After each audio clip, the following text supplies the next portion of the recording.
जय श्री श्याम। लड्डू गोपाल जी के प्यारे प्यारे भक्तों, आप सभी का स्वागत है लड्डू गोपाल जी के यूट्यूब चैनल SR के टिप्स में। कैसी हैं आप सब? आशा करती हूँ कि आप बहुत अच्छे होंगे। तो अगर आप लड्डू गोपाल जी की इस हैप्पी सी फैमिली में जुड़ना चाहते हैं तो जल्दी से एक सब्सक्राइब कर दीजिए, बेल आइकन प्रेस कर दीजिए, जिससे कि लड्डू गोपाल जी की आने वाली वीडियो आपको मिल सके। तो चलिए वीडियो शुरू करते हैं। अगर वीडियो पसंद आए तो लाइक करें, शेयर करें, कमेंट करके ज़रूर बताइएगा कि लड्डू गोपाल जी की वीडियो आपको कैसी लगती है।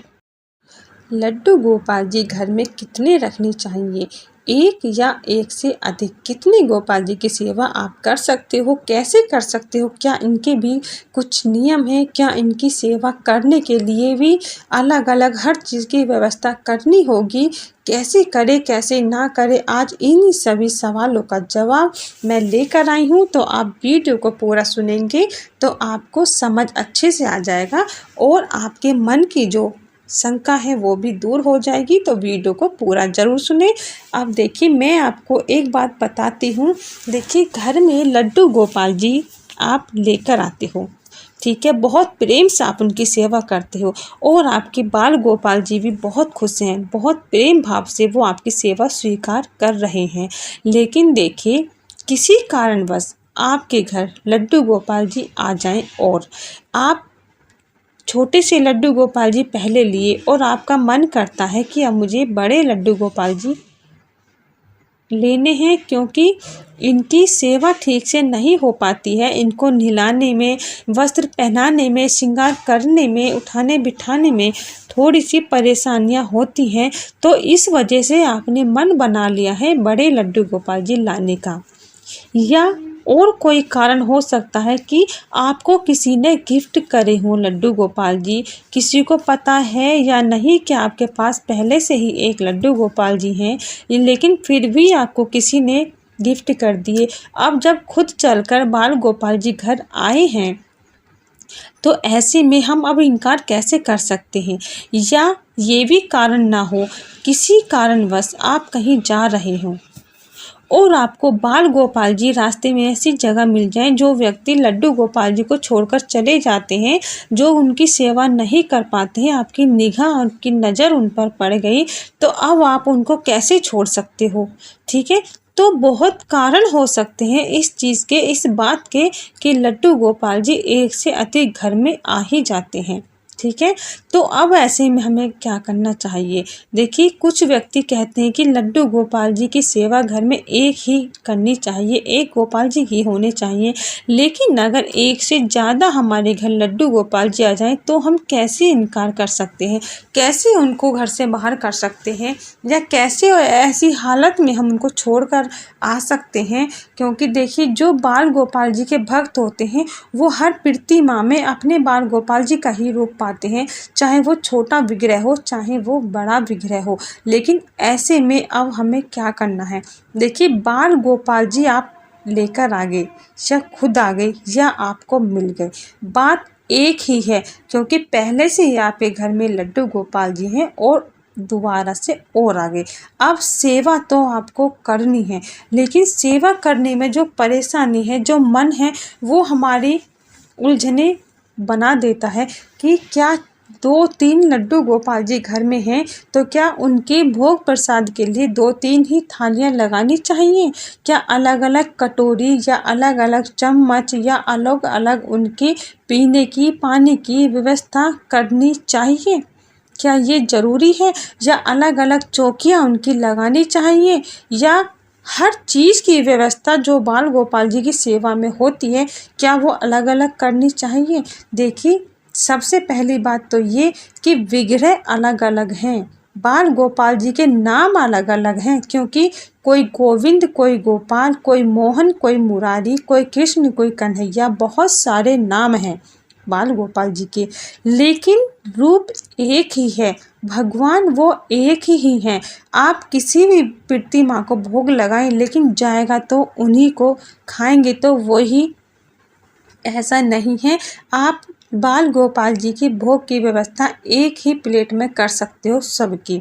सिर्फ आपको टुकड़े जो तोड़ के निवाला जो हम बाल गोपाल जी को देते हैं, वो आप अलग अलग दे सकते हैं। ये नहीं कि एक बार लिया और सबको लगा दिया, ऐसा नहीं। एक बार इन्हें खिलाया, एक बार इनको खिलाया, एक बार इनको खिलाया, ऐसा करें तो ये एक प्रेम होता है। और अब चम्मच भी आप एक ही ले सकते हैं, एक ही कटोरी में ले सकते हैं। एक बार इनको खिला दिया, एक बार इनको खिला दिया, ये बहुत आसान तरीका है, बहुत ही प्यारा ये तरीका है। तो आप ऐसा करें। लेकिन अब अलग हमें क्या चीज़ रखनी चाहिए बाल गोपाल जी की सेवा में? देखिए, सबसे अच्छी जो बात है वो ये है कि बाल गोपाल जी के विग्रह अलग अलग होते हैं। कोई छोटा होता है, कोई बड़ा होता है, कोई और बड़ा होता है। तो इसमें क्या है कि बाल गोपाल जी की जो ड्रेस है वो भी ऐसे ही बनाई जाती हैं। ये बहुत अच्छी बात है। ऐसा नहीं है कि सब एक ही साइज़ की ड्रेस बनाते हैं, अलग अलग साइज़ की होती हैं, अलग अलग साइज़ के लड्डू गोपाल जी के लिए। तो आपको ड्रेस अलग अलग ही लेनी होंगी, क्योंकि छोटे लड्डू गोपाल जी की ड्रेस बड़े को नहीं आएंगी और बड़े लड्डू गोपाल जी की ड्रेस छोटे को नहीं आएंगी। तो इसलिए ड्रेस आपको अलग अलग लेनी है। अब ड्रेस तो है ही, उनकी ज्वेलरी हो गई, उनके हाथों की कड़ुल्ली हो गई, उनकी सिर की पगड़ी हो गई, उनके बाल हो गए, पैर की पैंदनियाँ हो गई, या आप उनके चप्पल जूते जो भी आप उनके लिए व्यवस्था कर सकते हो, ये आप अलग अलग कर लीजिए। अब जैसे गर्मी का मौसम है तो एक छोटा सा पंखा या कूलर वो आप एक ही कर सकते हो, एक में ही सबको आराम से हवा लग जाएगी। अब बातें करते हैं कि स्नान हमको किस तरह से कराना है। देखिए, स्नान की जो व्यवस्था है, अगर आपके पास समय है तो आप एक एक करके नहला सकते हो, स्नान करा सकते हो। अगर आपके पास समय नहीं है, अगर आपके पास समय है तो आप एक एक करके लड्डू गोपाल जी को नहला सकते हो, वस्त्र पहना सकते हो। अगर आपके पास समय नहीं है, आपको जल्दी है, कहीं जाना है या कार्य ऐसा है, कुछ है, ज़्यादा है, तो आप एक बड़ी सी कोई थाली लीजिए, या अपने जो आटा हम जिसमें बनाते हैं, लगाते हैं, वो परात ले लीजिए। उसमें आप रोली से एक स्वास्तिक बनाएं, फूल लगाएं और फिर बाल गोपाल जी को उसमें बिठा दें। जो भी आपके पास है, 2 3 4 जो भी बाल गोपाल जी हैं, सबको उसमें बिठाएं और सबका एक साथ ही आप स्नान करा सकते हैं। बहुत सरल विधि है ये, कम समय आपका लगेगा। सबको एक साथ वस्त्र आप पहना सकते हैं। नहलाकर आपने बिठाए, फटाफट से एक बार इनको पहनाया, एक बार इनको पहनाया, एक बार इनको पहना दिया, एक बार इनको पहना दिया, ऐसे कर सकते हैं। और सबको एक ही साथ आप चंदन रोली का टीका भी लगा सकते हैं। तो ये बहुत आसान तरीका है बाल गोपाल जी के स्नान विधि का।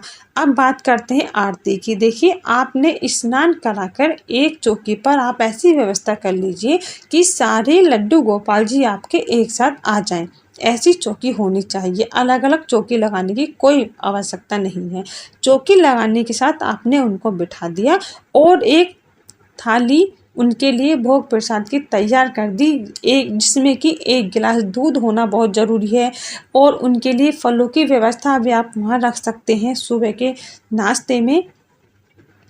और इतनी व्यवस्था करने के बाद वो भोग लगाते रहेंगे और आप अपनी आरती पूजा कर सकते हैं। तो ये हमारा कम समय में चारों लड्डू गोपाल जी की सेवा बहुत अच्छे से हो गई। ऐसे ही आप दोपहर के जब आप उनको भोग लगाते हो तो आप ऐसा ही कर सकते हैं। और अगर आपके पास समय नहीं है, आपको कहीं जाना है, तो उनके भोग की व्यवस्था करके उनके पास रखिए और उनसे आग्रह करें कि हे प्रभु, आज मैं किसी कार्य से बाहर जा रहा हूँ तो आप भोग लगा लीजिए। तो आप ऐसे ही उनके ही किसी बर्तन में उनका भोग प्रसाद रखकर आप जा सकते हैं। तो ये बहुत आसान तरीका है। लेकिन अगर आप अलग अलग उनकी व्यवस्था करोगे, हर चीज़ के लिए व्यवस्था करते रहोगे, तो आपका सारा समय ही उनकी सेवा में निकल जाएगा और आप 1-2 दिन में ही परेशान हो जाओगे और फिर आपका जो मन है वो विचलित होने लगेगा और उनकी सेवा से मन ऊब जाएगा। आप उनकी सेवा नहीं कर पाओगे। तो इसीलिए या तो आप बाल गोपाल जी एक से अधिक ना लाएं, और अगर लाने की क्षमता है तो इस तरह से उनकी सेवा करें, इससे आपका भी समय बचेगा और बाल गोपाल जी की सेवा भी अच्छे से हो जाएगी। देखिए, कहते हैं कि अगर किसी ने बाल गोपाल जी की सेवा ली है और नहीं कर पाते हैं, वो इधर उधर रख जाते हैं मंदिर में या कहीं छोड़ जाते हैं, तो वो उनकी गलती है, उसका पाप उनको लगेगा। लेकिन अगर ऐसी स्थिति में आपने उन गोपाल जी को अपने गले से लगाया है, अपने सीने से लगाया है और अपने घर लाकर उनकी पूजा सेवा कर रहे हो, तो कहीं ना कहीं इसका फल भी आपको ज़रूर मिलेगा। तो आप अपने बाल गोपाल जी के साथ उनकी सेवा इस तरह से करें, तो आपका समय बचेगा और आपको उनकी कृपा भी प्राप्त होगी, उनका आशीर्वाद भी आपको मिलेगा। कहीं ना कहीं आपकी सेवा ज़रूर स्वीकार होगी, वो आपका हर दुख में हर सुख में साथ ज़रूर देंगे। तो इसी के साथ जय श्री श्याम, राधे राधे।